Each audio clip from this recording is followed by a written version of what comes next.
Thursday, January 12th, 2017. Allegiance.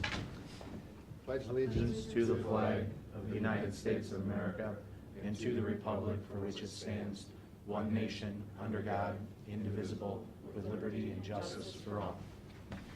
Dispense with the reading of the minutes? Second. Mr. Monahan? Yes. Mr. Old? Yes. We have Pete Daniel. Yeah, I guess I'm up first. You're up. You know, I forwarded an email to you folks from a representative from the Lake Erie Commission.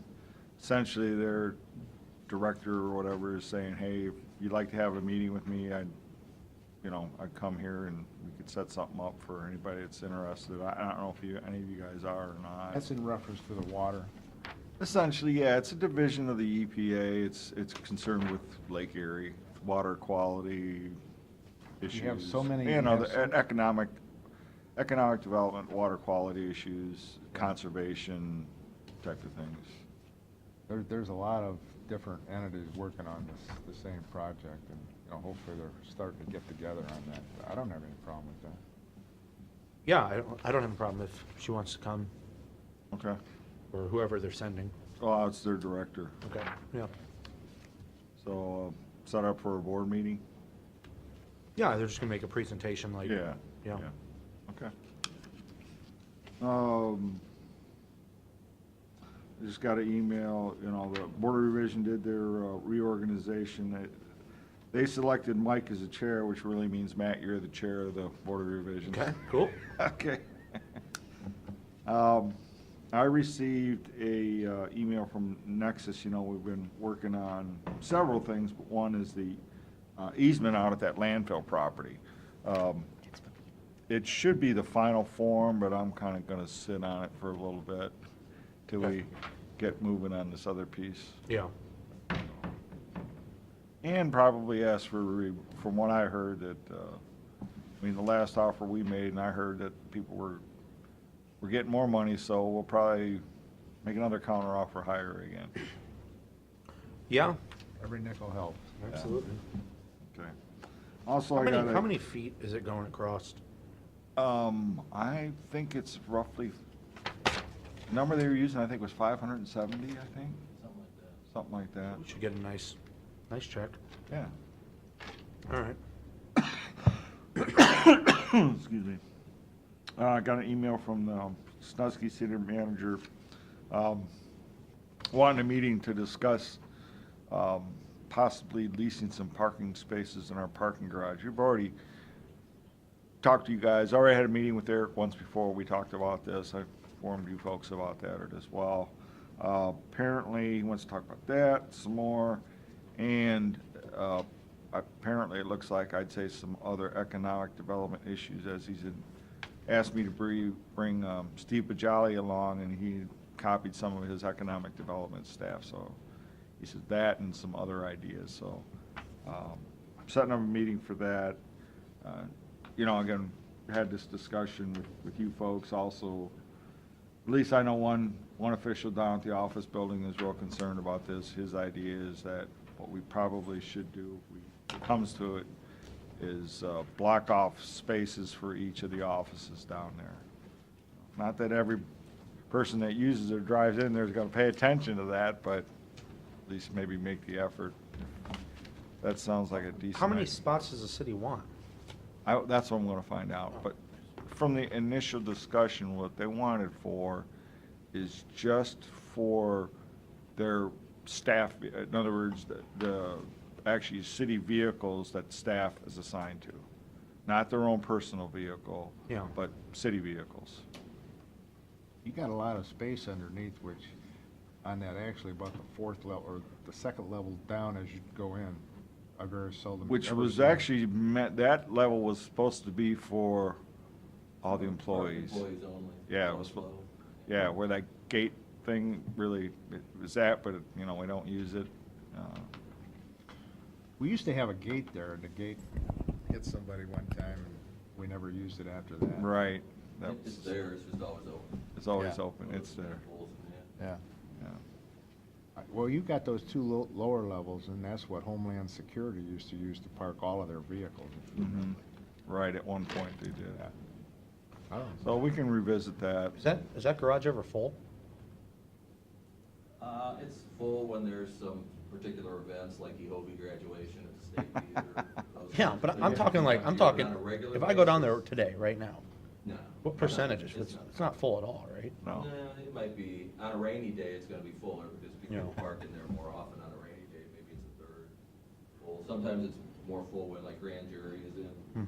because that's another 20 or 30 people that are there for the day, so. Really, on a rainy, today it's more full than it would normally be, Yeah, but it's never full. Okay. Ordinary business. Yeah, ordinary I mean, nights. the top level, which is exposed, there hardly anybody ever parks up there. Yeah. Yeah, that'd be good for the city. Yeah. What do we have, Pete, about 200 spaces, 200 plus? I don't really know, Bill, but that seems reasonable. So I think that's probably in the ballpark, I would think. Yeah. Okay. Okay. Just, I mean, I don't have a fundamental problem with it. I think there's capacity in that. I think so too. Right. Right. I think well, it was a very interesting story about how that started out, was that when we first built that, we were partnering with the city of Sandusky, and they were actually gonna pay half of the bond debt on that parking garage. That lasted for about a year or two, and then they says, well, we don't wanna do that. Now that essentially the bonds aren't officially paid off, but we've set aside all the money we need to pay off those bonds. So, it's done. Tom, we're putting a parking meter there, but- Yeah. That's gonna be utilized more, Hmm. so. You know, assuming that they move forward with their plans to relocate City Hall, so. Yeah. They can't have that many cars that they'd actually park down under there, I wouldn't think, of the ones that they use. Maybe half a dozen. I a mean, dozen. half a dozen to a dozen maybe is what I'm envisioning. I could be wrong, but. What you ought to do, Pete, is ask them to park it in the second level down after you go into the employees. and other than I that- mean, what I'll probably end up doing is maybe go have a discussion with the officials down there. So, what would you like to see? Should we go back to that lower level is for our employees only type of thing and go from there? Or see what they It's say. not the general public, I know when they have things going on at the State Theater, you have a lot of people come in and use those upper two levels. And Yeah. You don't want to cut that off for people that. And actually, on the lower level, we have a couple spaces dedicated for the clerk of courts for her title office because she's now a limited deputy registrar for vehicle registration now. Okay. So like she explained, is that people will come in from out of state, and bring in their car because they got to inspect it, I guess. Hmm. So but it's like two spaces down there. Like I said, we could put up signs all you want, but that doesn't, somebody's gonna read them, Yeah. And obviously, at least in my opinion, we're not gonna patrol it to say, okay, who's in what spot or not. Yeah. All we can do is make an attempt. So, just so you know. That's all I've got. Human Resources, we've got the whole crew.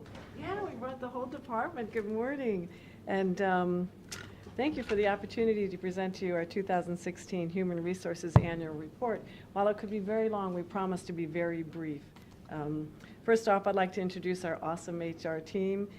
You all know Matt Wilson, who is our Assistant HR Director. Happy Dave- birthday, by the way. And it is. That was one of my exciting news. Thought we'd get everybody for cake singing. afterwards. That's cool, you know that, Bill. David Miller, our Loss Control Coordinator. Amy Paulsa, our HR Generalist, focusing on Wellness and Benefits Administration. And Paula Ward, our Administrative Assistant, AKA Office Manager. And you'll be hearing from all of them in just a bit. We work as a team, so it's just fair that they be able to present their expertise. The first few slides, as I go through them, will introduce our HR team, which I just did. Just a nice quote about the one advantage that stands the test of time, of course, is your people and your HR team. Our mission as far as HR department, providing exceptional customer service in all our fields of expertise. And our department priorities, We do try to take a look at these and tweak them as we go year to year to see what's the focus for each year. And I'll try my best to get a little bit of a department overview, and then we'll get more into the specifics of our department. In the area of labor relations, which is my expertise, there were 2 3-year contracts that were successfully negotiated in 2016 with ASME and the Department of Environmental Services, and the Meadows, our nursing home, that was actually negotiated in an unheard 3 sessions. So it was in and out, and we got it done. So that was really great. You're aware of the recent wage reopener with the sheriff's office and the deputies. And we are also currently in negotiations. We started late in December for negotiations with the Department of Job and Family Services, so that's ongoing now. Considerable time was spent in 2016 working with the Department of Job and Family Services Labor Management Team. We worked with them, FMCS, and the Toledo ASME regional directors to improve labor management relations at that entity and to revamp the labor management process and their grievance process. That seems to be going well, and we're looking forward to working with all the unions in 2017. Considerable time was also spent at the Meadows, working with them, and they've been working very collaboratively with management as far as staffing and scheduling needs. So we're trying to address all their needs as well, and the union actually has been very wonderful. They had total turnover in their executive board. The prior executive board, everybody has gone either through retirements or moving on. So they had a brand new board come on board with really no experience or training, but that seems to be going well. So we look forward to working with them. Part of labor management and union negotiations, we're pleased that Matt Wilson has taken the initiative, and we're excited that he's pursuing his Certified Labor Relations Professional designation through NPELRA. He's completed 2 of the academies. In 2016, he has 1 more to do, and the option of either taking a test or writing a 12-page paper. So, we wish him luck on that. So we hope we'll finish that in 2017. In the area of employee relations, we were very pleased that the commissioners and Pete Daniel authorized a very small budget for staff recognition. We do believe that that's important, and we'll be asking for a little bit of funds this year as well. We had many activities. One of the highlights is the annual picnic, and we were able to recognize those employees celebrating milestone employment like 5, 10, 15, 20 years. And Paula in her report is going to tell us a little bit more about that and other activities that we try to do. We hope that everyone is very productive, and we work hard, and when we have the opportunity to play a little bit, we like to do that as well. So it's good morale builders. In the area of countywide presence and assistance, our expertise, I believe, is known far and wide throughout the county. We have lots of folks calling us for assistance and guidance and recommendations, and I wanted to share that with you. Of course, being a service department, we're immediately available to anybody in the county that might need our assistance in any way possible. We provide assistance in policy development, department procedures and processes, discipline, including requests for serving as hearing officer, loss control, training, safety, and you'll be hearing all about this, benefits administration, health and wellness, union matters, and as well as just being a sounding board. We get calls just saying, hey, I have this going on. What do you think? Can you help me? Can you give guidance? Obviously, we don't know all the answers, but we have a great resource if we ever need assistance, including the prosecutor's office, so we're very happy about that. Of note, in 2016 and on direction, a lot of time from the county commissioners, we did a lot of point factor analysis of job descriptions this year for Judge McGookie, Judge Delameter, the public defender, and the clerk of courts, who all requested that point factor analysis to provide assistance in getting their job descriptions in line and also in line with the grade and wage assignment for the county. So we were able to do that. In fact, Judge Delameter, I believe, has had all of his positions analyzed, so I'm really glad that we're through that. We are pleased to work with other counties as well. My HR network is strong, and we're always there to help each other. This past year, I worked with Fulton, Athens, and Lorraine County as well. We have an ongoing relationship with Perkins Township. So it's very helpful to us to have those resources available to us, and then also to serve as a resource for them. We're also Our assistance was also sought out by the Board of DD, Veteran Services, Erie Metro Housing, Board of Health, the Mental Health and Recovery Board, County Engineer, County Treasurer, County Recorder, Board of Elections, among the many others who sought our assistance during 2016. We also work not only with public entities, but with employers throughout Erie County, including Vacational and Credit Union, Sandusky Public Library, Serving Our Seniors, Let's Get Real out there in Vermillion, Ability to Works, as well as the Sandusky and Perkins Township schools. So we're there available to them when we can. We were particularly pleased to work with the Ohio Veterans Home this year. They came and we had a long afternoon working with them and asking their expertise and recommendations on how they staff and schedule for their nursing home. So that was very nice to establish that partnership there. We have lots of ongoing networking opportunities.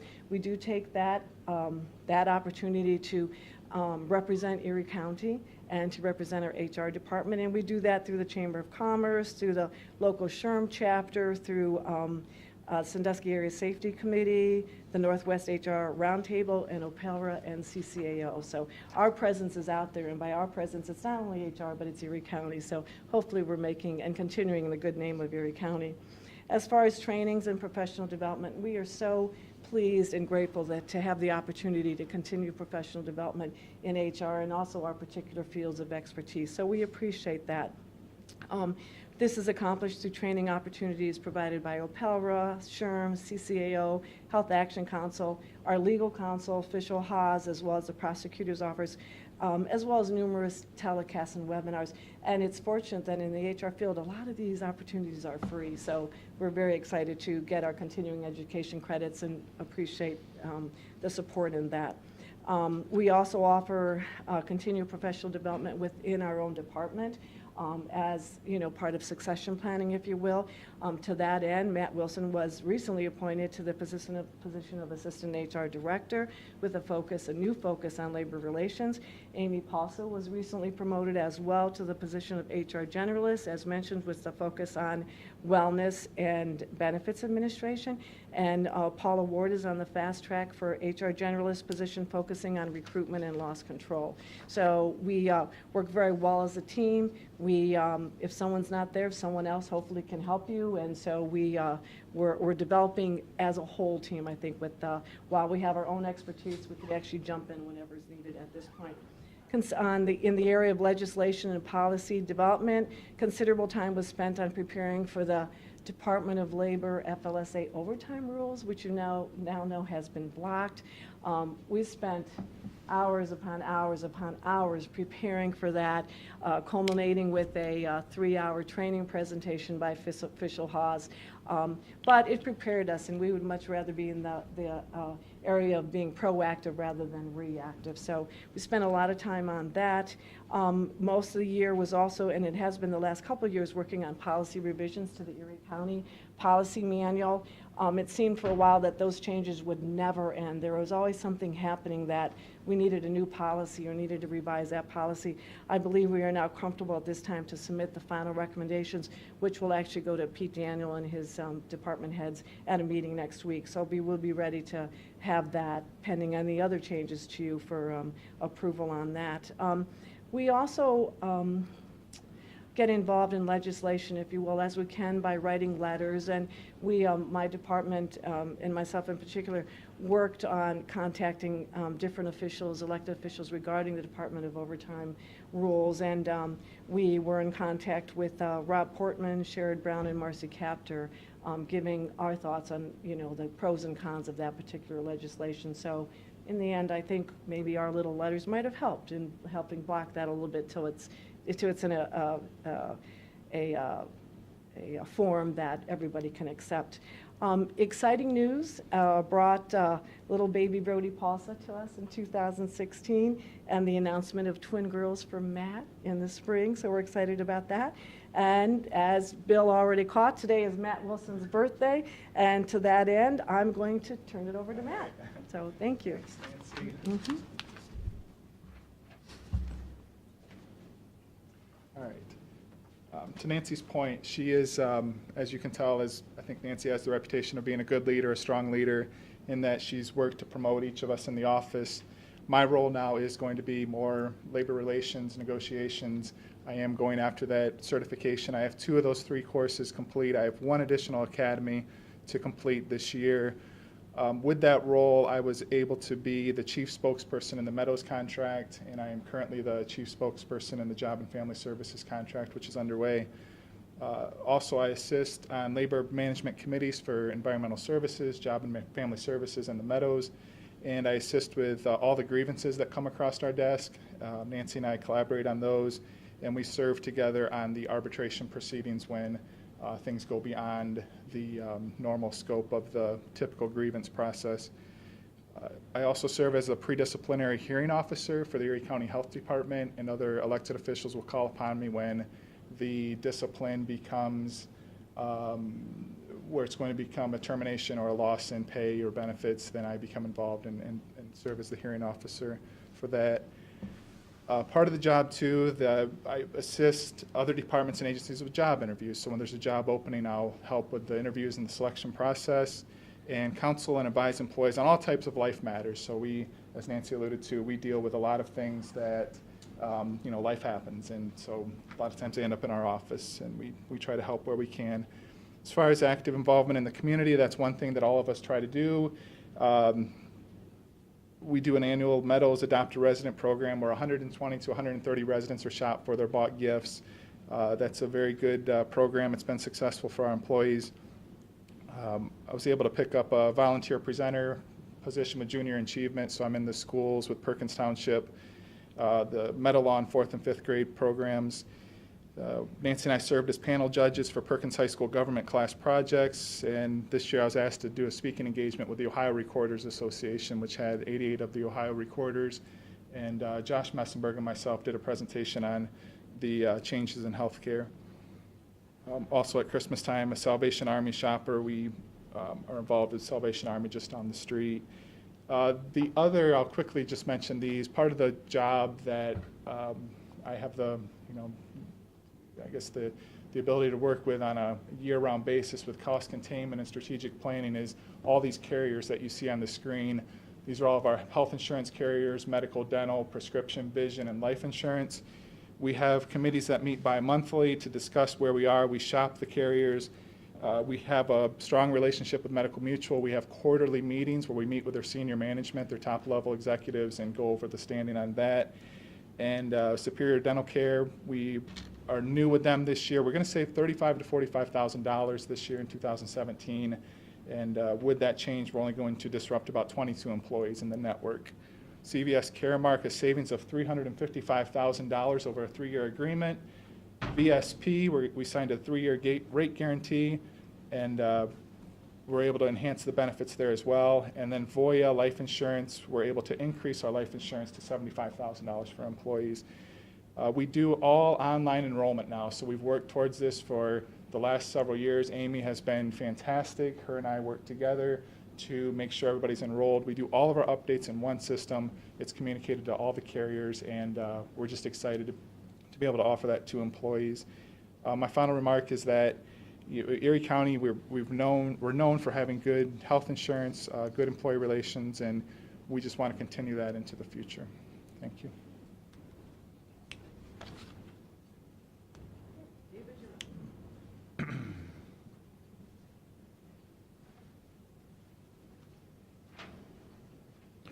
Well, the slide before you tries to capture my role in a single sheet at a glance. I'd start by emphasizing the word coordinator in my title, because as I reflect on it, there are 3 principal areas that I work with. But what I do in those areas is I'm sort of a liaison or an interface between the county and other entities. It's not what I do, it's what I try to help facilitate by coordinating the contact. In the area of workers' comp, one of those 3 major areas, our workers' comp premium is $407,589 for the coming year. It's evolved over the last year. In 2016, we switched from being a retrospective payer to paying in advance. And last year, it kind of was a transitional year. They gave us credit for half the premium of the previous year and for half the coming year.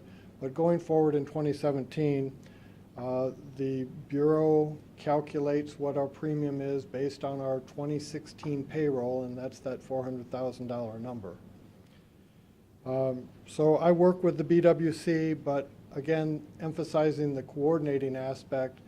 Finance has a lot to do with those numbers, and I work in coordinating with finance to get the bill paid. I didn't pay the bill. Finance worked with the auditor and got that check where it needed to be. And in fact, by getting it there by January 2nd, we were able to realize an $8,151 early payment discount to our premium. The TPA, the third-party administrator, that's, in our case, comp management. We have a contract. Most employers that use the Bureau have a third-party administrator. Our contract with comp management is worth $14,400 a year billed quarterly, so we pay them substantial money to represent us administratively with claims, to recommend how something should be handled. They'll represent us in hearings and so forth right up to the point where it becomes legal. They do not do legal, and that has been distinguished. If a case goes beyond the BWC, appealed through the Industrial Commission, ends up in common pleas, we may well depend on the prosecutor's office or private counsel to represent us at that point.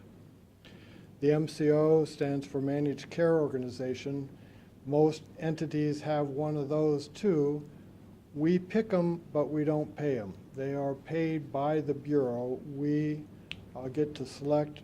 In our case, it's 888 Ohio Comp. It's one of the major providers in the area. And their job is to help medically manage the workers' comp claim, assist the worker in getting back to employment at no loss of their former abilities. I have almost daily contact with our MCO. I've already chatted with them today about the lady who fell on black ice yesterday at the health department. Group Retro is a program that we joined 2 years ago. We are just starting our third year now with CCAO's Group Retro organization. By joining together with other counties, there are 55 counties now in CCAO's Group Retro, we share our workers' comp risk. And over the course of the next 5 years or so, the cost of the claims that develop now will be sort of amortized over that period, and eventually we'll receive discounts to that $400,000 depending on how much our claims actually cost versus how much they were originally projected to cost. So we hope by the end of that 5-year period, we'll receive a substantial portion of that $400,000 back by managing our claims. Insurance, the second big area that we cover, that's done through Corsa. Corsa is, again, an organization that was established by CCAO. CCAO, the organization of counties, some years ago, and I think to some extent based on a lawsuit that we experienced here in Erie County, sheriff, wrong address kind of situation. It was the case that a lawsuit against a county can be so major that it would really devastate an individual insurance company, a private local insurance company. At that point, counties began to band together and assume the risk as a group. Right now, Corsa is the loss control insurance arm of CCAO, and we are members of that. Our Corsa premium is right now, I think, $486,439, but then we got a discount of over $75,000 member equity. You know, we're doing pretty good as a group. We also received an $18,000 incentive last year for doing the things that they recommend safety-wise. Gets our premium knocked down a little bit, so That's the second $400,000 chunk to what I try to coordinate in a year. Categories, auto, the county has, I think, 179 vehicles on our last renewal, and in addition, another 27 trailers that we can pull behind those. Property-wise, and of course, sometimes we wreck other people's cars, and sometimes they wreck ours. That's, you know, your typical auto insurance. Property, we had a wind claim at the courthouse last June. A straight line wind damaged a bunch of trees and knocked down some poles and such. We had a laundry fire at the jail a couple, I guess it's about 2 months ago now, was a 20,000 plus claim. And then liability, again, I sort of coordinate or interface between the prosecutors, private counsel, and the insurance company that represent us. Anybody can sue us about anything at any time, but the meadows, the jail, the county engineer, they've all had suits that we're defended by Corsa. And again, coordinating with the prosecutor's office or private counsel. Excuse me, do we need to break for the bid opening? Technically, yeah. Okay. We're supposed to I'll be do that. glad to be done at To any stop, no, point. no, you're not done. Sit down. We can do the big bid opening. Got the bid open. All right, we're going to move on to the bid opening regarding the Sawmill Creek wastewater treatment plant primary screen replacement.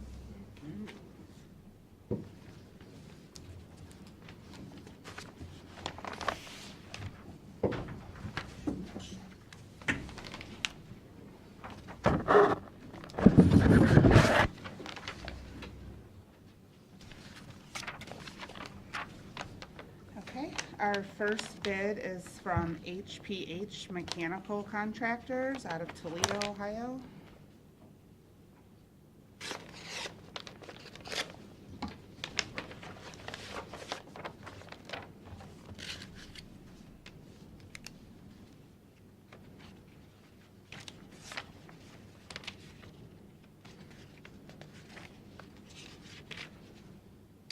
And their bid guarantee and contract bond is present.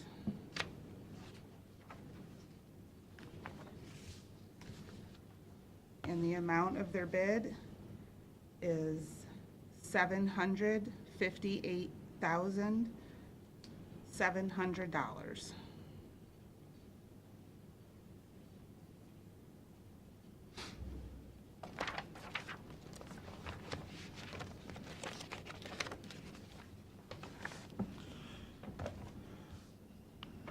And the second bid is from North Bay Construction out of Westlake, Ohio.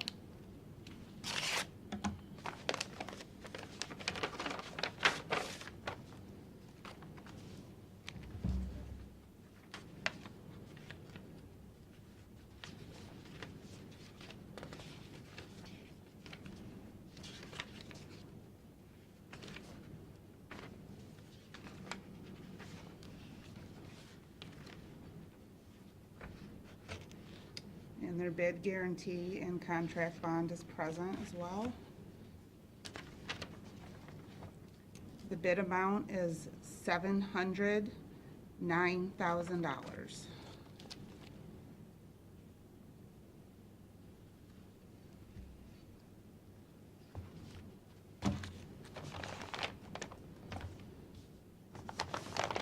The third bid is from Kelston Incorporated out of Shelby, Ohio.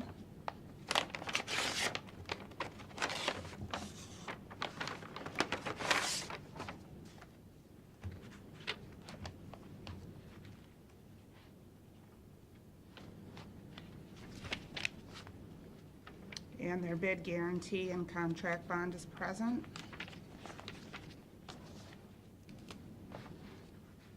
The total amount of the bid is $697,450.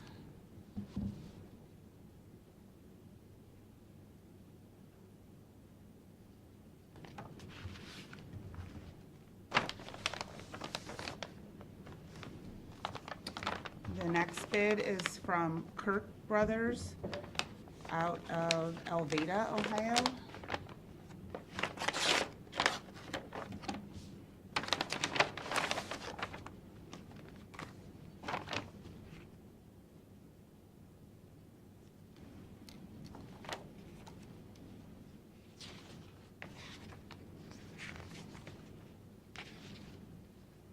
And their bid guarantee and contract bond is present. The total amount of the bid is $695,000.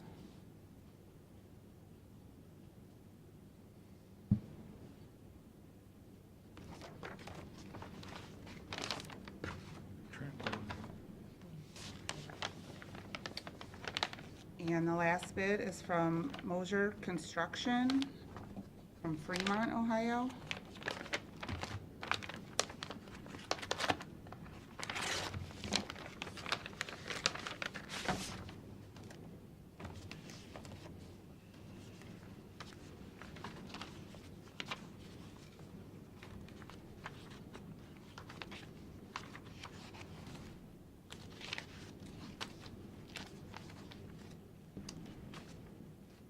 And their bid guarantee and contract bond is present. The bid amount is $713,000. Make a motion, we turn these bids over to the Department of Environmental Services for the approval. Second? Mr. Monahan? Yes. Available for people out here. Okay. Where are you gonna, If you'd like to see the bids, I can, third floor conference room. Thank you very much. Mr. Miller, you're back up. Sorry about that. Thanks for letting us take that break.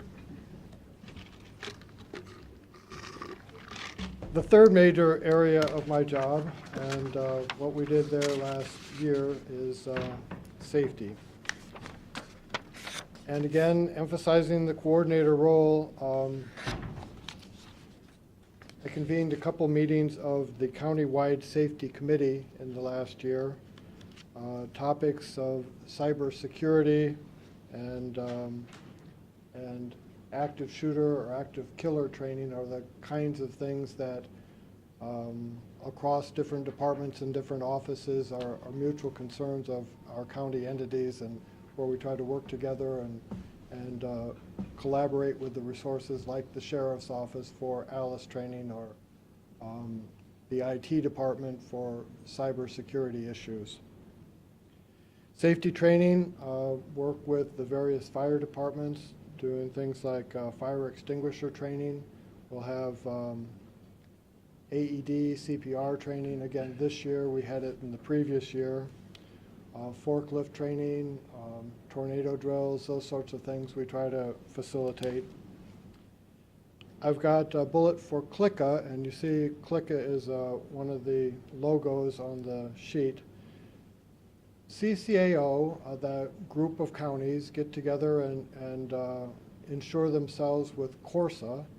And CORSA some years ago decided that one way they can help control risk and lower the county's collective costs is by establishing county loss control coordinators as a position to help counties mitigate or manage their risk. So toward that end, they established or helped establish an association of loss control coordinators. No surprise, Erie County as a member. Maybe a surprise, I'm the president this year of CLICA.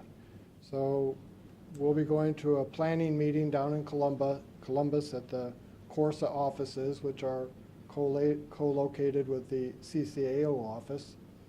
And we'll plan what our 4 quarterly meetings will be, where we bring together all the county loss control coordinators from around the state and have educational sessions, things that are of mutual concern to us, and CORSA, and things that we can do to help keep our insurance costs as low as possible. Hey, Dave? Yes. Approximately how many counties are in Corsa right now? 65, something like that. There are, yeah, I think 65 is. I knew it was somewhere in there. The biggest counties have other arrangements for insurance. It's the smaller or medium-sized counties that can most benefit by sharing the risk with other similarly situated entities. But Franklin County or get to Cuyahoga County, they've got their own system, and they don't really need to share their risk with us, and we don't really need to share their risk with our pool either. We try to match up with more similarly situated entities. Kind of like that group, retro group. It's 5 years or so. The number of counties involved has gone from 33 to 55 in the last year. Each year, a few more counties join in as they try to share that risk. Safety incentive program, the last bullet point.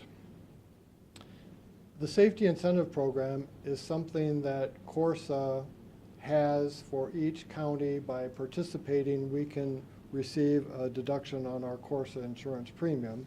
And the kinds of things that are check marks on that list of things you have to do are have a person whose job it is to be the loss control coordinator, to have one central individual that any workers' comp claim in the county, that's supposed to come to me so that there's one person that can interface with the TPA, the MCO, and the Bureau, you know, sort of centralize that reporting structure. Similarly with insurance, Corsa would like to have that person in the county that they know they can call, and I turn around and call the sheriff's office or call the judge if it's at the juvenile correction facility. I'm the one who knows who those people are and can be the conduit for that information. So by doing the things in the safety incentive program, we can get a deduction from Corsa. We're incentivized in doing that. Other things that basically fall within safety incentive are things like membership in the Sandusky Area Safety Council, something that Bill's well familiar with. He's represented the commission at several recent events. We get credit on our Sandusky Area Safety Council by having the CEO come once a year, at least once a year, and just by being members of the Safety Council, we receive a 2% discount on our BWC premium from the Bureau. Last year, that Safety Council rebate was $7,226, which is one of my favorite parts of the job. Where else can you pay? I think my membership is $150. We have a secondary membership, so 2 people can go to each meeting. The second one is $125. For $275 and a free meal once a month, we get this rebate of over $7,000. It's one of the sweetest deals in government, and I'll leave on a high note. Thank you.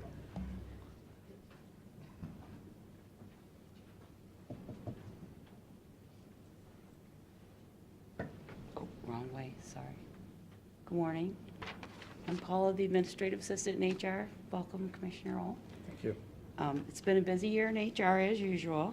Being in the front office is always a challenge, and I'm always busy helping where I can. Supporting my staff is my main objective of my role in the department, from making copies, scheduling, filing, postings, background checks, whatever they need. Slide. Okay. Just a few quick highlights from my year. Before I get to the real information, I spent 2 weeks getting ready for my first state audit for JFS. Over 50 files were pulled and ready for the state auditor. She was very impressed that everything was together and couldn't believe it went so quickly. I sat on the EHOV's advisory board for the Professional Business Specialist program this year. They asked me to return. That is the program that I took to get the position that I have. And I was also asked to speak to their class on graduation day, this year's graduation class, so I did that. That was very nice. HR is fun. and fundraising. These days get forgotten sometimes, but they help with our morale and the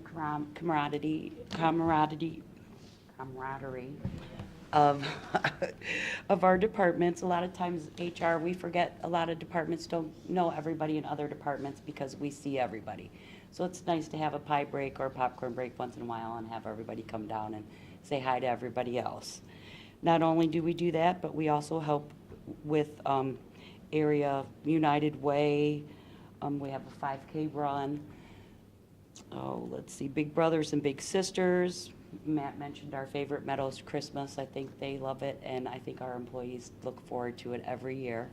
It's always nice to let everybody in on it, and we make everybody come into the office and actually look at the 130 presents that are being, if you're not in the Christmas spirit, come on down, because it doesn't take much to put a smile on your face when you see all that. Okay, this year's summer picnic, as Nancy mentioned, we used as a platform for some service recognitions. We gave away Erie County lunch sets, umbrellas, chairs, gift cards. Everybody was kind of a little shocked and surprised and was very happy on what a nice job we did with getting them some nice gifts. And then we got several calls after that. Well, what about last year? What about next year? So hopefully we're going to be able to do it again this year because everybody really enjoyed that. Okay, my stats for the year, we had 71 jobs posted in 17 compared to 81 and 15. 10 of these were internal postings and 6 needed expanded advertising such as the Plain Dealer, the Columbus Dispatch, the Toledo Blade. That happens when the department asks if we could put it in something besides the register, which very rarely happens, but 6 times it did this year. We've had 1,099 applicants apply this year for the 71 jobs that were posted. That's roughly 100 less than last year, but we had 10 jobs posted less than last year. 7% of the applicants that applied were vets, 19% were minorities. Also, this is the second year that the sheriff has implemented the National Testing Network, so he no longer has a actual posting up. They go to the National Testing Network, they test there, they turn in an application that gets turned into the sheriff. He determines his qualifying chart from there. But he had 58 applicants apply for corrections or deputy positions this year. Special recruiting projects, we were at the Kalahari with the Job and Family Services one day, and we spent a few days getting together an open interview for the Meadows that I think they maybe 3 or 5 people they ended up hiring that day, but that was a little, coordination of getting everything together in the newspaper and, so that they could do it all in one day. We have a total of 896 employees in the county. 707 are full-time employees, while 190 are part-time. In 2016, we added 42 new staff members under the commissioner's umbrella. Most of the new staff members under the commissioners were hired through the Meadows. We employ 101 minorities, which is approximately 9% of our employees. And these numbers came from the auditor's office earlier this week. Our background checks, which is a big part of my job, and depending on which department, every check is different. We don't always do the same checks for whatever department requests. So we had 192 motor vehicle checks. We had approximately 85 sheriff's checks. We had 190 national web checks. And we had 114 physical and drug screens that were scheduled for the new hire people. And these are all different, like I said, depending on what department and what background checks they want done. Other than that, you could see by the pictures, we try to have a good time and throw a little fun in there every once in a while with our Halloween and Christmas potluck. And Nancy always comes up with something good like the carnival or Popcorn Friday or something. So other than that, like everybody said, I think we're a pretty good team. We work really well together. Thank you for your time. Thanks.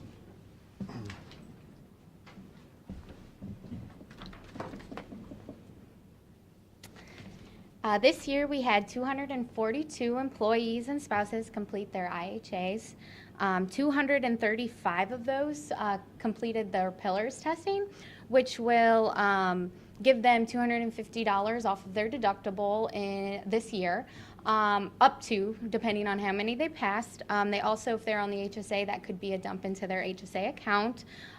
For or federal reasons, we cannot take money off their deductible because it is a high deductible plan. So we did have to find another avenue for those people to participate in the program. Of the 242 employees that completed their IHAs, 167 of them submitted those forms for their wellness gift cards, which we paid out $17,425. I'm actively involved in a local area wellness group with Firelands, Sandusky City Schools, all kinds of different hospitals, Bellevue Hospital, Port Clinton, Fisher Titus. They all have their own wellness coordinators, and we all get together and talk about our programs and what works for you and what works for, me and things like that. So we like to get together and bounce ideas off of each other. And new this year, the health department asked me to be a member of their Healthy Living Community Group. So I am starting to go to meetings. My first meeting was last month. As you can see in the graph that I provided you, our health and wellness fair took place at the Erie County Fairgrounds. You'll see that we did have a decrease in attendance. Most of that was due to the online open enrollment. In the past, employees had to complete their enrollment at the health fair. So we did see a decrease in attendance. So we hope to find different ways to get employees to come. So that'll be a big task of mine this year, to come up with some fun and new things to get them to come and get their flu shot. They are given free flu shots when they do come, so that is a big draw. We did have 260 employees, spouses, dependents get their flu shots this year. Fitness reimbursements, you'll see again that fitness reimbursements were down quite significantly this year, and that was due to with the WIP committee and the cost containment committee came together, and we said we need to try to regulate. People were just getting memberships, maybe not utilizing those memberships, so we wanted to be fiscally responsible and make sure that employees are utilizing their memberships. We have required employees to prove 100 visits within the whole year, which equals two visits a week, which we thought was reasonable for employees to attend. So another big task of mine this year is to push employees to hopefully utilize their gym memberships so that we see that number come back up a little bit, so that we know that we're paying for memberships that are being used. 2016, we had lots of lunch and learns. Lunch and learns have really grown in size. When I first came to the county, I had 5 people in the Lunch and Learn. Just last week, or just this week, I sent out an email for Lunch and Learn, and I have 65 that are registered to go. So I've really taken them to another level, so I'm really excited about that. Kathy Dolgen, an author of Sugar Savvy, came to us last year. She's a local author of a book, and she did a presentation for us where we had over 50 employees there. Sitting is the New Smoking by Donna Green. She presented. Active Transportation by Nicole Groh. Ergonomics by Chad Gogley from the BWC, and Financial Wellness from Federal Credit Union. They came and spoke about that. These are all free. They come and speak to us for free, so that's a pretty good what do I want to say, like relations with these different community groups that do come, and Firelands has came and done plenty of lunch and learns for us as well. The Board of DD came to us in 2015. Their employees were getting my emails. They were upset that they weren't able to participate, so they wanted to join and contract with us just for our wellness services. So we came up with a contract, and they are able to now participate in our wellness program. So I also manage an additional 50 employees for the Board of DD. Looking forward to 2017, we are looking into an online portal, which you probably have either seen or will see today, that will be sponsored by Medical Mutual. So we get about, last year we got $15,000 from Medical Mutual and wellness dollars.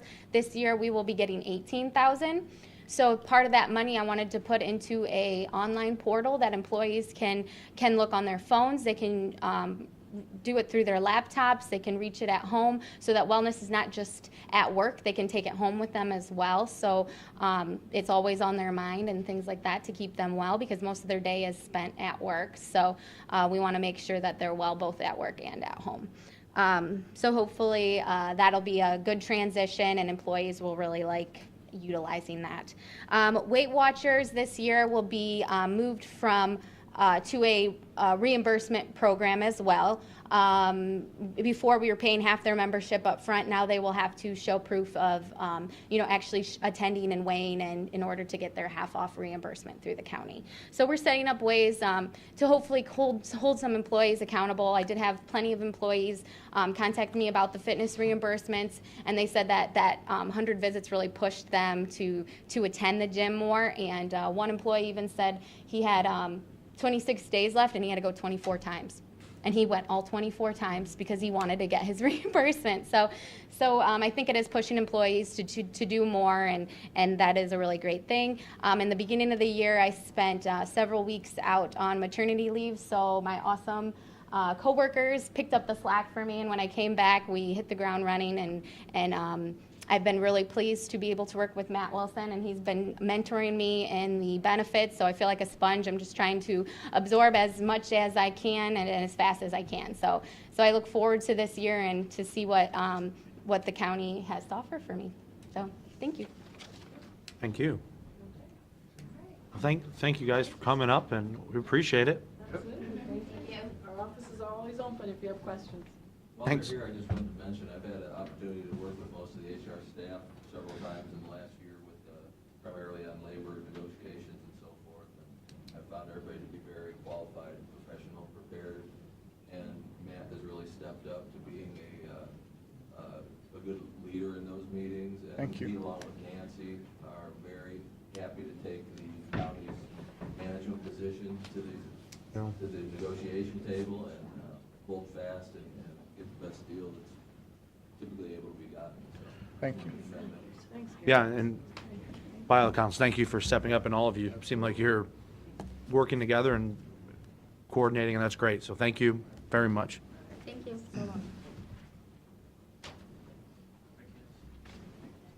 I know Carolyn likes to keep me on time, so I got 10 minutes. You got your. Please read, let me know if you have any questions. Carolyn's in her office, you're safe.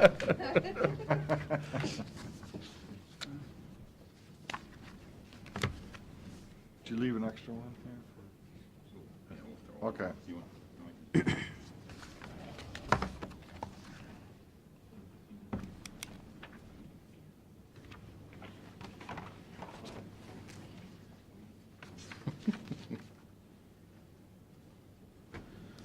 All righty. We have pages numbered. We did some highlights to try to keep us focused on the topics we're looking to cover. Mr. Vanna here can get his sheets highlighted.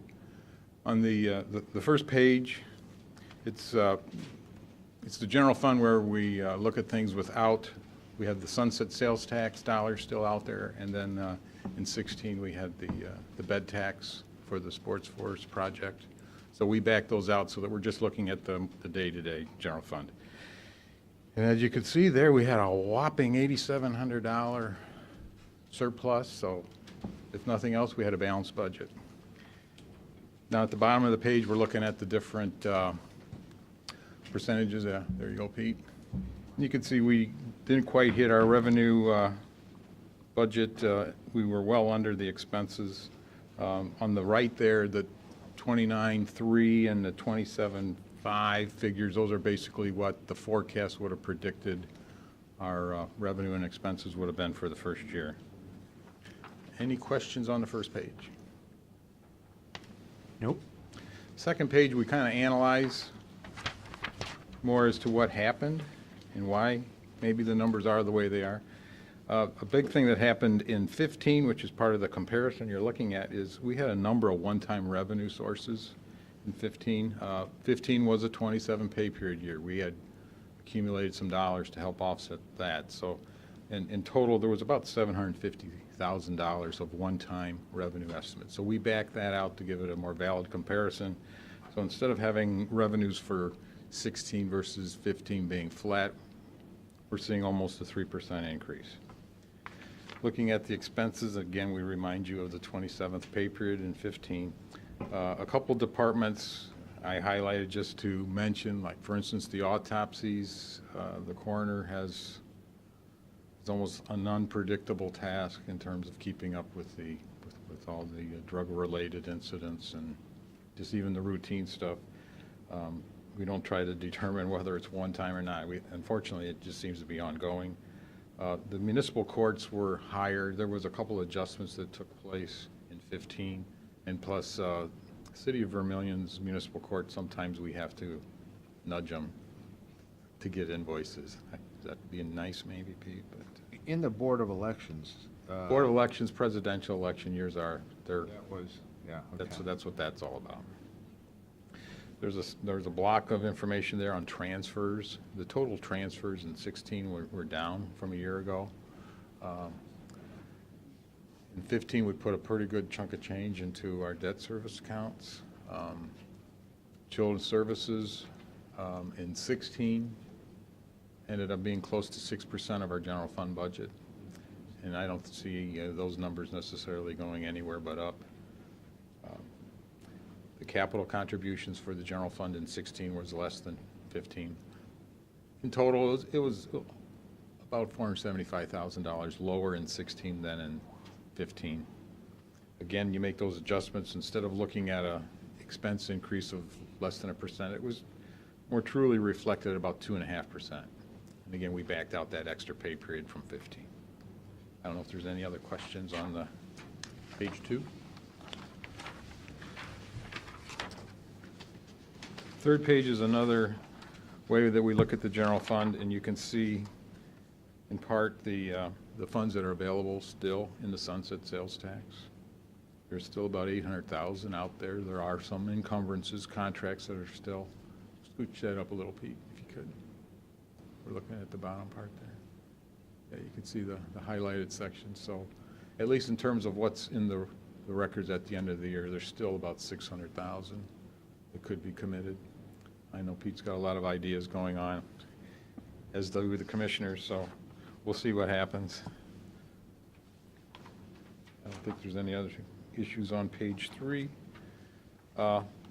We started talking to the other departments, like Job and Family Services. We put together an analysis on their fund balances. We do not include the WIA, but in terms of the child support, that's pretty much just pretty stable. That's up at the top. In the middle, public assistance right now looks okay, but a lot of transfers within their organization go in and out of public assistance. I think the sticky wicket is the children's services. I did contact Deb and Karen, and Deb provided the little narrative down there. I think basically they're talking about the opiates, the heroin issues. They have to put kids sometimes in very expensive places because there's nowhere close. They do have concerns, obviously, what's going to happen. And as we all know, KBI is closing, so that's going to create some unemployment challenges. Any questions on that page? Yeah, they would mention that their grants were cut from prior state and federal fiscal year to the current one. So what we call the public assistance, children's services, those areas are have been hit the hardest. Child support, and again, WIA, now it's WIOA. Yeah, the names keep changing. Yeah, it's essentially is workforce development. Those are okay, but. Yeah, when they've got funds in the different accounts, and we call them silos, are they able to move some of that money? From my understanding, that is much more restrictive than it was many years ago. Yeah, 'cause I can Many years remember when I ago, that first- was, they could move it around pretty easily, Yeah. not anymore. Okay. Yeah. way back when, I know that they'd take some and move, but Yeah. everything is changing.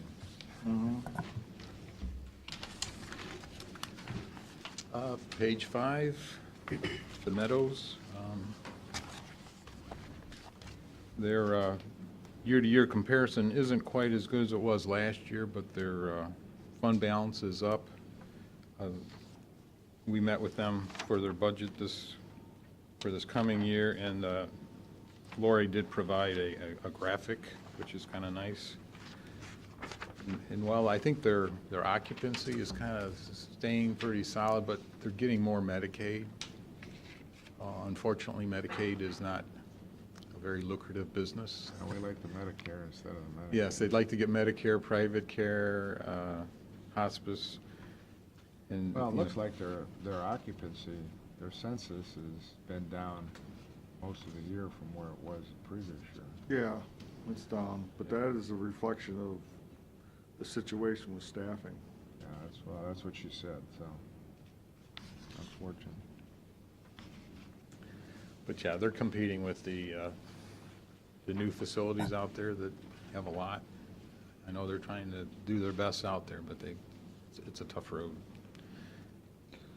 Again, yeah, we're sure we would like to shift more towards Medicare as opposed to Medicaid residents. But, Yeah. we did get a nice jump in Medicaid as of July 1st, which, which definitely should help into 2017.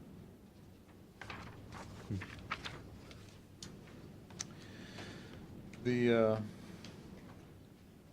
last 6 reports deal with environmental services. Try to squeeze a lot of information in their reports. We categorize things like, for instance, A deals with revenues, B is the wage and fringes, C operating expenses. There's a debt service comparison for most. But for, like, for instance, the solid waste district, the revenues should have been up in 16, but there was a timing thing with one less deposit getting posted in 16. So when Pete looks at that, really, it wasn't a bad revenue year. The wage and benefits, they had budgeted for some additional positions. They didn't get hired at the beginning of the budget year. There were some lower cost issues. Some things weren't paid for that were part of the programs in years gone by. They generated a margin of about $70,000. There is no debt. And their balance increased by over $320,000. So it's a pretty solid program. I know Lisa's got a lot of program plans. Any questions on page 6? Jack is here. The Huron County, I'm trying to look in here. We're starting to get more transfers from Huron County than we've had in the past. Yes, and that's in the landfill, not solid waste, but yes. Okay. It does generate a little bit of fees, I think, for Lisa. We don't get any fees from Erie County waste for our solid waste. There's a, That's for Erie County solid. We collect them and send them out, send them back to Erie County. Pete's got a 25 cents for Mylan. That's Milan Township, correct, I'm sorry. Not, They it's do not a get lot. most township fees, you're right. Just a dribble, but, okay. Anything else on 6? Page 7 is the sewer fund. Under A, the revenues, rates and flows are up. Under B, employees, salaries and benefits, there was an additional position. Cost of treatment under C is City of Sandusky. We are seeing additional costs there. I think with the flows, that makes sense, certainly. On the debt service, the water and sewer funds did get a break on the refinancing, so they, OWDA, which holds a lot of our debt in water and sewer, they had refinanced, and so we saw a reduction in interest costs. There is about $35,000 falling off in terms of principal this year, not a big. I do know we'd like to monitor the debt service, and then at the end of the day, their balance was up almost $1 million in the sewer fund. There was a 3.5% rate increase. Yes. Should mention that. I'm sorry, Jack, you said? 3.5% rate increase in 2016. Both water and sewer have And had again rate in increases. 2017. How much does that bring in? About $300,000 a year. Okay. Additional funds. Okay. From, a lot of times when there's rate increases, you see like shrinkage where people use it. From what Pete can tell, it hasn't really reduced the flows that much. I'm sure it affects people's decisions, but The city of Sandusky is supposed to, they'll have another increase this year to us? How much is it this year? I'd have to look, Bill. I think it's 3% to us. We have a formula. They have to calculate how much total flow they get, what their cost of treatment is, and divide it by the flow, and come up with a rate every year. It was 64 cents, Pete? Yeah. 64 cents in 2016? No, 66 cents in 2016? No. 64 cents this year? 64 cents in 16 and 60 cents in 15. Oh, so it came down, actually. yeah, It's down, but it's still 60 cents more. Yeah. Their customers, though, got rate increases in the city. Okay. If that's what you mean. I know I get my water bill from the Yes. city. I know they increased theirs. That was sewer, Jack? Or just, I think that was Both. water. I think it's sewer and water. Pete, Sewer and water both? Yes. Okay. yeah, the sewer's a formula. It's not just City here's the rate and actually- you pay it. Over the period that we had, the city actually increased, when we increased it 10.5%, which was 3.5% a year. City of Sandusky increased theirs 57%. And then on top of the 57%, they added a $3 a month charge onto that for the sewer. So in essence, it was over 65%, I think, is pretty close to it.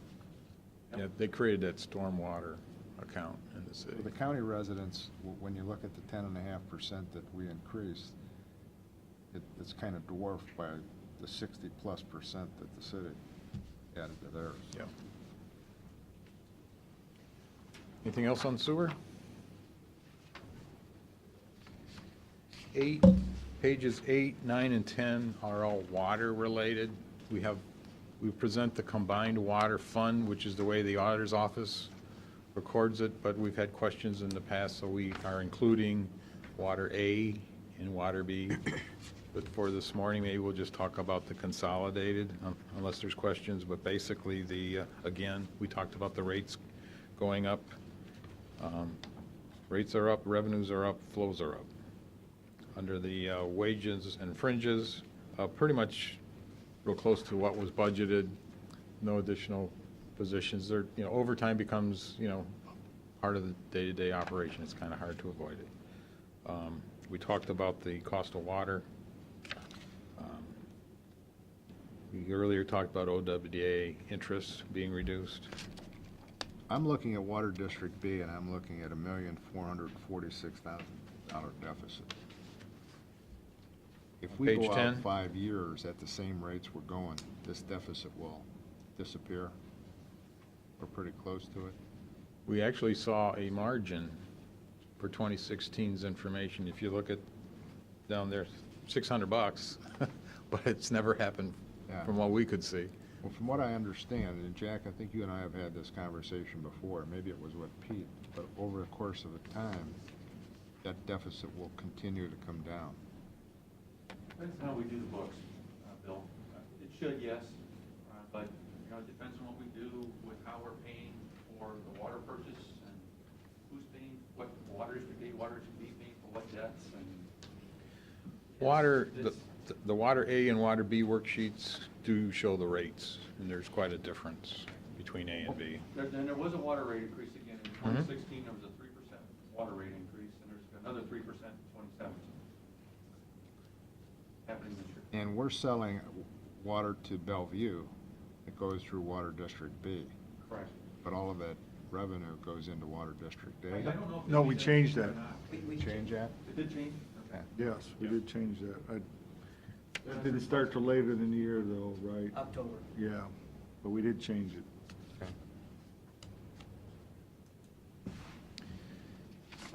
The other thing on the water, there is about $270,000 falling off the books in terms of debt service being retired, the principal cost. It's coming off this year. With everything we talked about, the combined water fund did see an improvement, so. Any other questions on any of the water reports? Last is the landfill. I guess there was a couple years of the gas generation revenues posted in 16. Pretty remarkable thing, at least I think Pete was pretty surprised when he told me about it, and I am as well. The reduction in overtime at the landfill. So it's kind of like, yeah, that's a good, I think Brian has a remarkable background and does a really good job for us at the landfill. We did see some lower fuel and repair costs, and he had proposed that we do more of the repairs in-house and thought we could save money by hiring a person. But unfortunately, the nature of the beast is there's higher generation fees, which is basically a reflection of the tonnage and some engineering costs.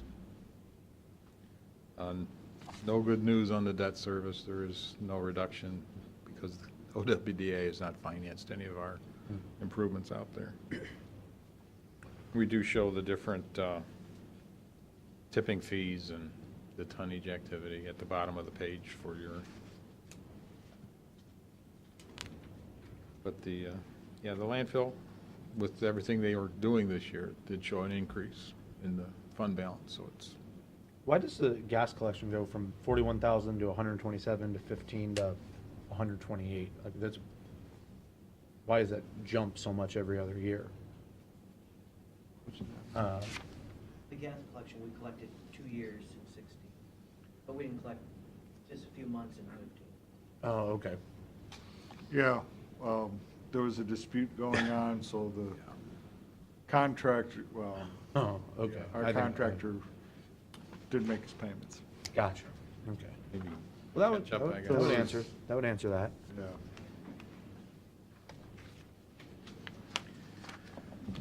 That's all, well, if you got What questions. did we ever do with the lawsuit that we had going with Bolts? Is that still ongoing, or where we were trying to collect the money that they owed us at the landfill? Oh, that's a question for Gary and Jack, really. Well, it was Bolts. Bolts, which Son? was Bolts and I don't Son. think we ever filed a lawsuit, Bill, but, we sent letters and things like that, that they're past due and what they owe us and all of that. And others are doing the same thing with Bolts Untold. Over 200,000, man, they owe us over $200,000 when they closed their doors, when they sold to the public, Bolts and Son. Okay. And haven't got it. We've been trying to collect it. They didn't really leave any money in the corporation that owes the money. Right. It resulted us in our agreements with our haulers that use our landfill, it's called service provider agreements, that they have to actually pledge their personal wealth also, not just their business, in becoming a monthly customer of ours at the landfill, so that's something new that we did. Going forward, that'll make a big difference, because the people who sold Bolts paid a ton of money, and then this difference, because the corporation was owed the money, Yeah. no personal guarantees in that situation. So, that shouldn't be a problem in the future. When somebody has a personal guarantee, if they don't have any money, still, there's no money, there's no money. Yeah. But you don't get to shovel it from your right pocket to your left pocket, that's the. That's basically what happened with Bolts. They really. All right. Thanks, guys. You have any other questions at a later date, let us know. Thank you. Will do. Appreciate it. Yeah.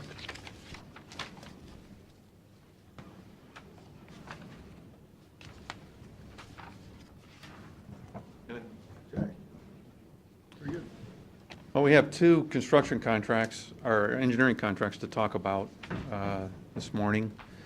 Which one do you want to start with, Pete? I don't care. We've got Mr. Jones here, so let's Okay. Start there. So Pogomars Design Group, Jack Jones is the chairman of Pogomars Design Group. He's here to talk about their agreement to do the Bayview Water Tower project. There was some questions on it, Pete, and I, One of the things, Jack, that I noticed, right at the kind of beginning, it says, basically the scope is to, we're gonna look at either moving an existing tank or build a new one. And then, that's what it says, so that's what your services are for.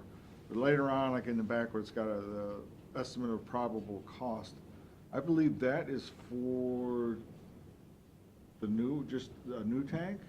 Or is that removing the existing one? So I'm not sure, I didn't bring that portion of the file with me, so the question was, right now, you're at about we were about 415 to relocate the new tank, and we were about $100,000 to $150,000 more for a brand-new tank. We're gonna bid both. Right. So you could be and those are just, those are tanks and plus some water line and telemetry work. So the actual moving of the tank itself might be around $350. The actual new tank might be $455, and then the telemetry and water line work on top of that. So it's somewhere between your cost estimate, when we take bids, and of course, tank prices fluctuate all the time. So this year, a 100,000 gallon tank, we had a $625,000 project this summer because prices of steel were up, deliveries were down, right? So the steel prices fluctuate quite a bit in elevated tanks.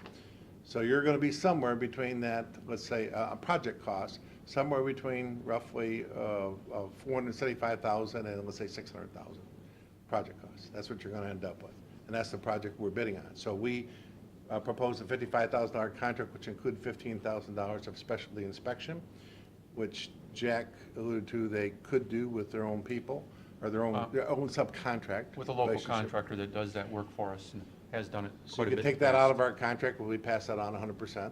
We use Dixon or Nelson or somebody, and you use somebody different than that. We use practical inspections at Spriggs from Fremont. But we recommend that you do that for sure, especially inspection. So that's where they're climbing in the air, they're getting inside the tank, they're looking at the wells, they're looking at the painting, the thickness of the painting, the ultrasound, the temperature, the humidity, everything when they apply the paint, so you get the best job. You want that tank painting to last as long as possible. You want the tank to last as long as possible.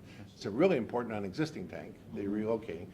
It's still important on a brand-new tank to get the best life out of it, but it's very important because you take an existing tank, you're going to have some existing steel, some existing welds, and all that to deal with that potentially will need more of an inspection, I think, than normal. So I recommend you do that. So our contract could fluctuate anywhere from $43,000 to $55,000, which it currently is at. Wasn't it? I thought it was like 60-some thousand. No, it's at 55, 7 something right now. And 43,625 if you take out the specialty inspection. Oh, the numbers up there are 63-something. I don't know what that, I don't know what that number is. It covers everything. I got the breakdown of our, as far as I know. It's now. marked on one of those pages in the back. We started originally with $83,000 contract, and that included the water line. And we took the water line out of it. Right. So I don't know if maybe the numbers that I'm talking about are different than the numbers you have, but I don't have a copy of that, unfortunately. You don't either? I don't either. Do you have it, Pete? The total compensation for services under that paragraph is $60,375. That talks about survey Oh. design, bidding. I know why. Okay. I bet, and that's from Denise. Because we added bidding the brand-new tank as well as the existing tank. So the original contract is for only doing the existing tank and water line, and then you want us to bid an alternate for the new tank as an alternate. That's the other $5,000. But, so that changes by $15,000 basically either way, if you want to do the specialty inspection services yourself.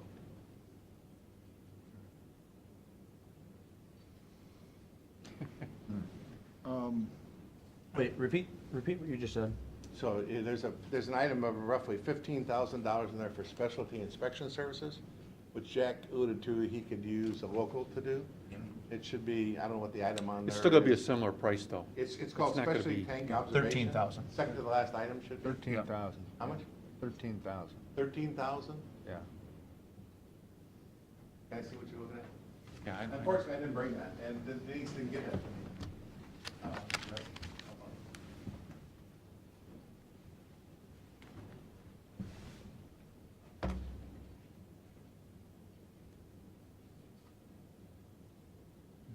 That'd be right. So the coordination was it'd be, actually was 15,000 minus the 1,300. So it'd be 13 something,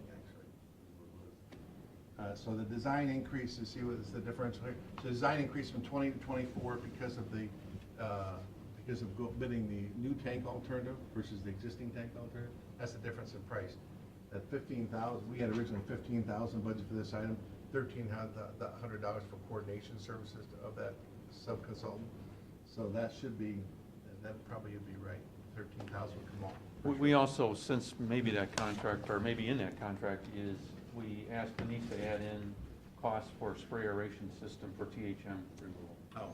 In the tower too, and that wasn't in the original scope. Okay, so that would be additional. That was an additional. So I know the item, I know the adjustment in the contract was for the new tank construction and probably the aeration you're talking about. Probably. So remember, we started this contract 2 years ago. So you Our got first this proposal coming was 2 years ago for the tank and water line. We've adjusted it several times, taking different items in and out. Yeah. So Jack, what is your total price then? We take this 13,000 off. Take the 13 off that price, up to $60,000 total. If Jack wants to do that, that's fine with us. We just want to make sure you do it. We have a lot of confidence in the guy that does it locally. He really does exactly what Jack said. He climbs, he's there all the time. He Well, you know, the does the reason humidity, does the welds. Yeah, the reason this meeting with you guys was moved, because we wanted all three commissioners here. And at the time, we didn't have all three commissioners. And we didn't know that Pat was not gonna be here, so I'm not sure if we want to hold off and run this by Pat Senegal and. So we wrote Pat back in,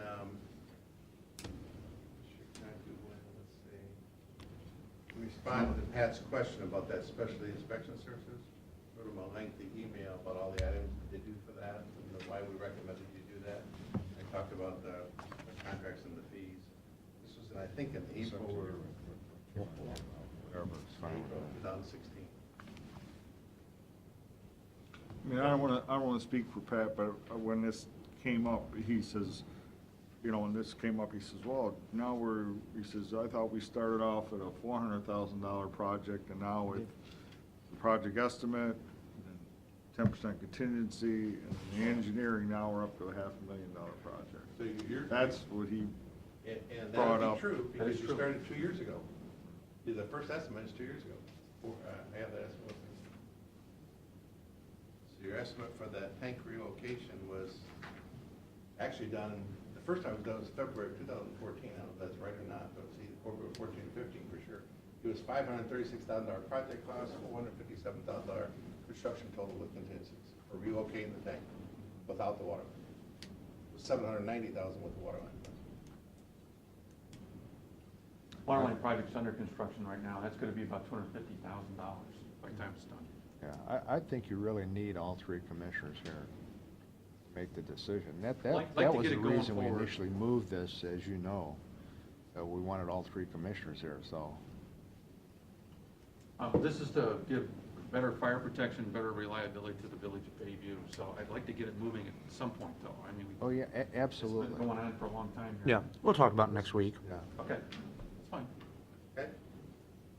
Okay, then this, thanks, Jack. Sorry. Then the second contract is for our Minnewanka sewer project. We have an existing contract with Burgess and Nyepel to design a new sewer system from the Minnewanka wastewater plant into the city of Huron and abandoning the Minnewanka wastewater treatment plant. It's about a $7 million project now. It's not a cheap project. The contract that we currently have with Burgess and Nyepel is $519,000 approximately. And we're trying to find the least expensive way to build this thing. Part of the project was for them to do some flow metering at Minnewanka to see what the existing wet weather flows are at Minnewanka for sewer capacity issues. It turned out to be pretty high wet weather flows there, and we don't feel that an existing 18-inch sewer in the city of Huron on the east side of Huron has enough capacity to handle all of the new flow. Because of that, there is another 3,000 foot of force main to install on the east side of Huron from, basically from Marconi's heading east to Gateway Boulevard, which is right at East of the Huron Tank. Okay, it's east of the Huron Tank. It's at that Eagle Crest subdivision area, in that area. So from there in there, that was not part of the scope to do a force main in there. So they're asking for some additional monies to design that sewer, $29,000, that force main, for 3,000 foot of additional, it's surveying, it's other work involved, design, and so on, to their $19,000 contract. So, or 519,000. I was gonna say, it's not a 19,000. 519. Okay. Sorry. Oh, I missed no. $500,000. So that's close. No, I mean, if we allow the additional amount, we're closer to 519. Started at 459.8, there was a $23,000 addition. Was that way it is? So, I mean, currently what's been authorized is 482,800. Asking an additional 29.6 for, would be a new total of 512,400. Okay. My correction. So I'm new, right? Yes. We designed, we've got a plant down in Midawanga where we're storing. We want to get it down to Huron. So we say, hey, let's make a project to get it from here to here. Yes. So why are we asking for extra money? Didn't anybody check? Like, did the pipes change or something in between? Like, why are we asking for extra money now? Because we had some flow metering prior to that at Midawanga, but there was suspect flow metering. Who does that? What's that? Like, who does the flow metering? The wastewater treatment division does the flow metering. Why was it? With the equipment that's in there. The So B9 why was it suspect? It's an old flow meter. Okay, We didn't think it was working right. okay. So we asked for a new flow meter. So that's on us. Yes. Okay. So we asked for new flow metering, once we had accurate information to design sewer on. So we went out and put new flow meters in. We put portable flow meters in. Portable, We okay. rented some portable flow meters. Okay. That was part of their contract to do that work. So they I did did the portable flow meter. I know nothing about this stuff, so bear with me. Yeah, this is Mark and Jeff, by the way. Hi, guys, I'm Matt. All right, so we portable flow meter this, find out the flows are higher. Why wasn't that discovered at that point? Why are we coming back for 29,000 now? That was after our agreement was already with the county. That was part of the study, the additional work that we did was to do that flow metering after we suspected that the metering information we were given was not accurate.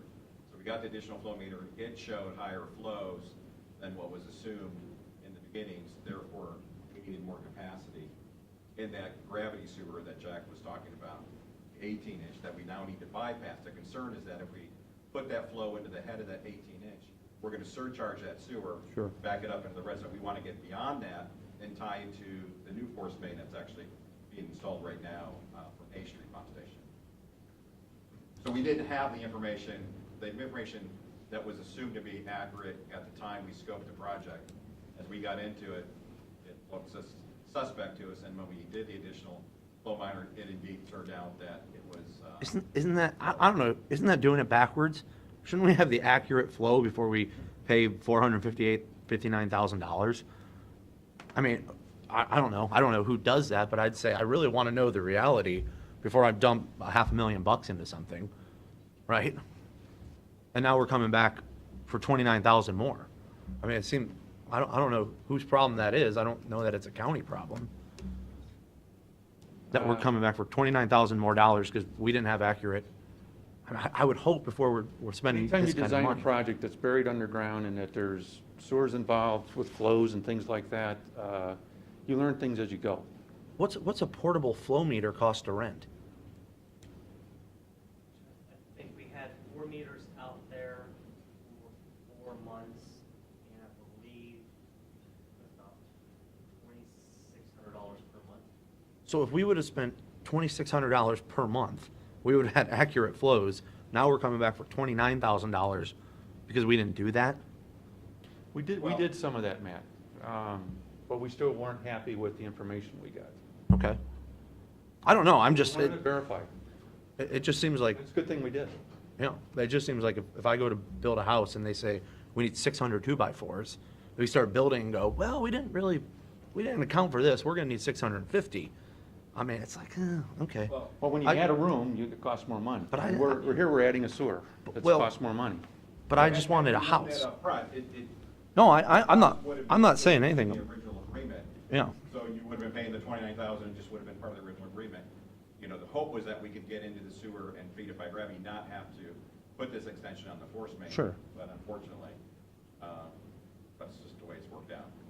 Yeah, I just wish we weren't doing hoping when we're spending $500,000 on designing. Sure. You know, that's my contention on it. Okay. I don't know. Do you have any thoughts? I don't know. No, I mean, you've explained basically, why, so. No, I'm glad you guys came. I mean, before, alls we had was it was an additional 29, and now at least we're getting some information as to why it was. Yeah. And, it's one of those things you can always roll the dice. We could dump it in the sewer where it was originally planned, but again, we're concerned about surcharging in that sewer, backing up into the Sure. businesses in the homes there. Nobody really wants that, so. No, I agree. Yeah. I mean, I'm glad it's brought to Yeah. our attention. We don't want Right. another $500,000 fix down the road because we didn't anticipate something. Yeah. No, I'm glad it's here. Yeah. Okay.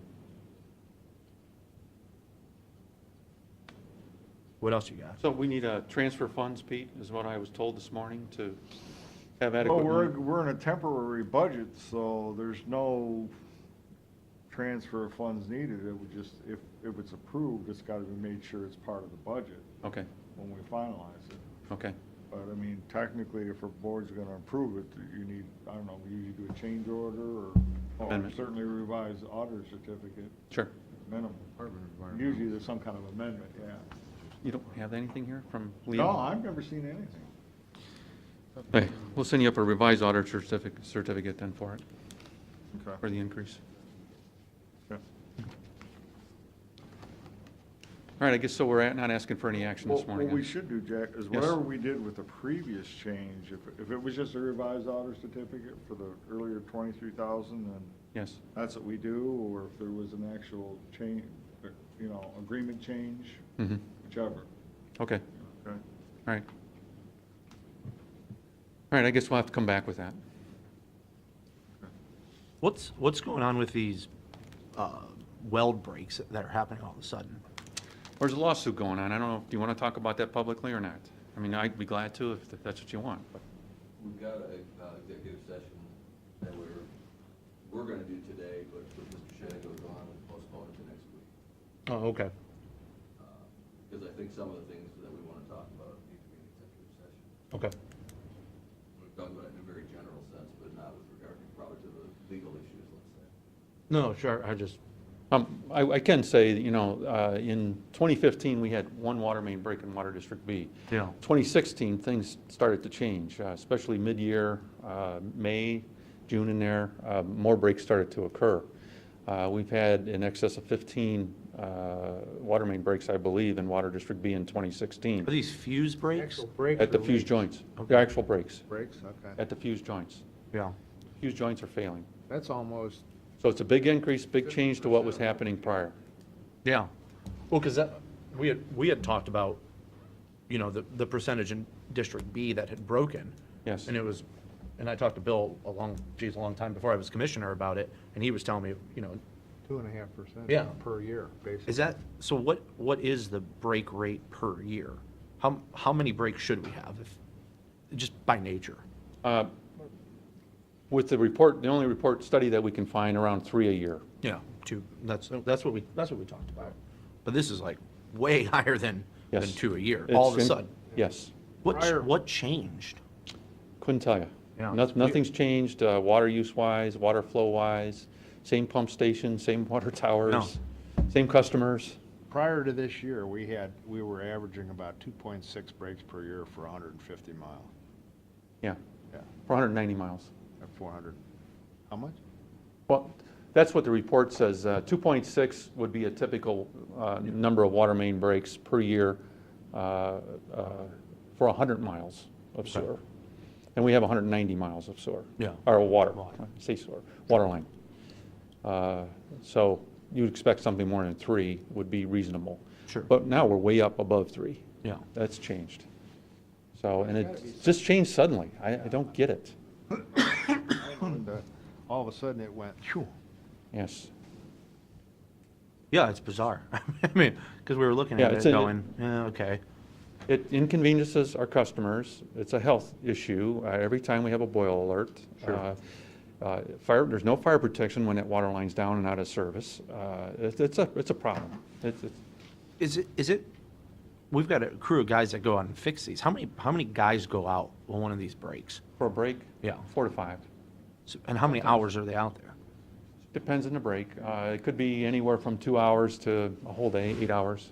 Oh, wow, okay. We're talking about, maybe averaging around three to 4,000 a break, Yeah, $3,000 to $4,000 it costs us a break to repair them. total cost, Including hours? hours, machines. Hours, manpower, fuel. Direct costs. Okay. Not our total cost, though. Right. Yeah. So is Luis, is this straining his crew? I mean, it's gotta be, right? Sure. And I don't know what No, the overtime is. Same time, we have Water District A breaks. We have 2 of them going on right now. I mean, Oh, yeah. I mean, we have those going on too. It's not just B. Sure, no, I'm just Okay. in general. Does that has to incur overtime, right? Yeah, it Yes. occurs overtime, definitely. Is this something you're gonna come back and ask for more employees? Like, or if it's gonna be an ongoing problem, are we gonna need 5 employees that go around and fix water breaks all the time? I hope not. That's not the intent right now, Matt. Yeah, because, I mean, is he gonna be able to do what he's supposed to be doing in an 8-hour, whatever Luis is, and his crew is He's a busy doing? man. Gotta be. And that's just my concern is, well, my bigger concern is with the whole, what's going on, but are we neglecting our system to go fix the breaks? Are there meters that aren't, what's something, those guys go out and do something every day. Correct. I don't know what it is. Well, I'm not an expert Our at hydrant all. repairs are being neglected during those breaks. Yeah. There are things being, Person just to do that. we did. So there is Temporary. things being neglected, sure. Oh, that's, he comes in on the winter, right, and fix hydrants, is that? We do it year-round. Oh, It's a year-round thing. No, But but didn't we we do- hire- yeah, didn't we we hi- hired a temporary person for this. We hired a temporary because he's laid off from his construction job during the winter months to come in and help us with water hydrant repairs. so are we getting caught up with that? Not yet. Is he going out with these guys and helping? Yeah, okay, Yes, okay. yes. Yeah, we have several employees off today, so we have 2 water main breaks going, so he's on the crew that's repairing the water main Sure. breaks.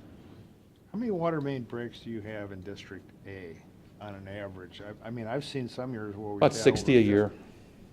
Pardon? 50, 60 a year. Yeah, I was gonna say, when I was looking, it was 54 or something the one year Yeah. we had. It was The close one to year- 100 a year when I first became county sanitary engineer. Yeah, Wow. I think the one year we had 1 break in Water District B, I think we had about 50 breaks in Water District A, so. Sure, you and know, that it's ma- like, and that you know, makes where we're at sense. here. Yeah.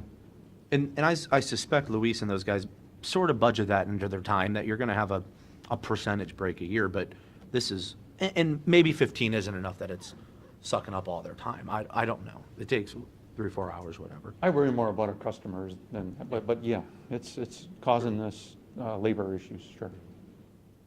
Okay. Well, just keep us up to date as this evolves. If there's things we need to know, please Will do. keep me informed. I appreciate the emails and stuff that you are giving. As time goes on, we're gonna know a little bit more whether this has been some kind of aberration this year, or whether this is the new normal. No, yeah. We're averaging more than 1 month all of a sudden. Where 'Cause- we were averaging, a couple of years. We've had one So the first fuse year break. It's been like that, but it's been last 6 or 8 months, How many, pretty consistent increase. yeah, how many years has Water District B been in operation? 15 or 14? The water lines were installed 2002 to 2004. Those are the years of construction. So, But we've had one fuse break already in January, right? Or was that a Saturday? we actually had a fuse break a couple years ago on a 12-inch Okay. in Water District B. So this is not the first fuse breaks we've had. But suddenly they're all happening. But we had like 15 in 2016. Have we had one in January of this year? Or was that a saddle? I know there was a saddle break. A break. Have to look, Matt. Saddle break last week. Okay. Yeah. Yeah, Oh, yeah, we've had one this year. Yeah, we had a fuse break this year. okay. Yes. This has basically been in one little area, hasn't it? The Not- breaks? Well, Harris Road, Portland Road, now Strecker Road started, McGill Road. It's all in the same pump station area. It's all in the area of pump station, Route 4 pump station. Are they all of a sudden getting a lot more pressure out there than they had, or? No. No change in pressure. Still pumping it the same way, same pump, same direction, the flow. Do you think it's the temperature change? I mean, are we gonna see this in? I'll tell you more Thursday next Yeah, week. when it drops down to I 20? have an answer to tell you, but I'm not gonna say it in an Okay. open public Sure. meeting because it's a lawsuit. Okay. That's all I got. Okay. Thanks for coming out. Thank you guys for coming out. Appreciate it. Any public comment or media questions, resolutions? Now, we're gonna keep this one. Yeah, hold that one. Yeah. I'll give that one back. I got a whole bunch for committees here. Hold that one. That's right, you still got resolutions to do and all that. Pardon? Yeah, you still gotta read resolutions. Let's just approve them en blanc. By motion, Commissioner Shenigo on the Erie Regional Planning Commission. Second? Mr. Monahan? Yes. Mr. Old? Yes. By appointment, Commissioner Monahan on the Information Services Board. Second? Mr. Monahan? Yes. Mr. Old? Yes. By appointment, Commissioner Shenigo on the Erie County Economic Development Corporation. Second? Mr. Monahan? Yes. Mr. Old? Yes. Commissioner Shenigo on the Huron Sewer Monitoring Committee, along with engineer Jack Myers and fiscal officer Pete Jackson. Second? Mr. Monahan? Yes. Mr. Old? Yes. Commissioner Old on the Board of Erie Ottawa International Airport Authority. Second? Mr. Monahan? Yes. Mr. Old? Yes. By appointment, Commissioner Old on the Family and Children's First Council. Second? Mr. Monahan? Yes. Mr. Old? Yes. By appointment, Commissioner Old on the Visitors and Convention Bureau Capital Grant Committee. Second? Mr. Monahan? Yes. Mr. Old? You want to pass those over now, start signing them? Yeah. What they'll do is they'll write out each committee, so you'll have a list of the committees I'm on. Okay. Okay, great. Commissioner We need a- Old on we the need a yes Bicycle from and you. Pedestrian Advisory Committee. We need a yes from you from the Oh, last motion. yes on the last one, and I'll second, and I'll second the current one. Okay, Mr. Monahan? Yes. Mr. Old? Yes. Okay, Commissioner Monahan on the GIS Advisory Board. Second? Mr. Monahan? Yes. Mr. Old? Yes.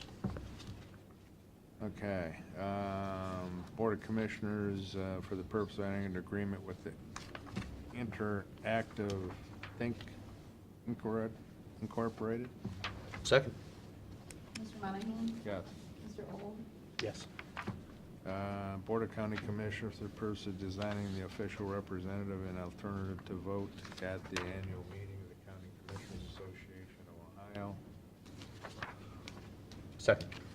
Mr. Monahan? Yes. Mr. Old? Yes.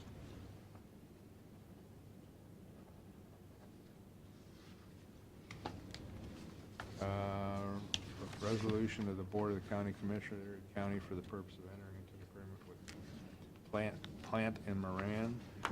Second? Mr. Monahan? Yes. Mr. Old? Yes. Resolution of the County Commissioners for the purpose of declaring certain Erie County equipment surplus. Second? Mr. Monahan? Yes. Mr. Old? Yes. Resolution Board of County Commissioners for the purpose of declaring certain surplus and ordering the same to discard or salvage. Second? Mr. Monahan? Yes. Mr. Old? Yes. Resolution Board of County Commissioners for the purpose of authorizing the county administrator to contract as paid claims for goods received and services rendered and paid general obligation and revenue notes and bonds. Second? Mr. Monahan? Yes. Mr. Old? Yes. Resolution of the Board of County Commissioners of Erie County for the purpose of entering into an agreement with the county commissioners of Lucas County, Ohio, for the county coroner. Second? Mr. Monahan? Yes. Mr. Old? Yes. Resolution of the county commissioners for the purpose of reopener clause regarding the labor agreements between the Erie County Sheriff and Fraternal Order of Police, Ohio Labor Council deputy sergeants, and lieutenants. Second. Mr. Monahan? Yes. Mr. Old? Yes. Resolution of County Commissioner of the Erie County for the purpose of entering into an agreement with Simplex Grinnell. Second. Mr. Monahan? Yes. Mr. Old? Yes. Resolution Board of County Commissioners entering into certification presented by the county auditor. Second. Mr. Monahan? Yes. Mr. Old? Yes. Resolution Board of County Commissioners of Erie County for the purpose of entering into an agreement with Bonded Chemicals Incorporated. Second. Mr. Monahan? Yes. Mr. Old? Yes. Resolution entering into an agreement with Applied Specialties Incorporated. Second. Mr. Monahan? Yes. Mr. Old? Yes.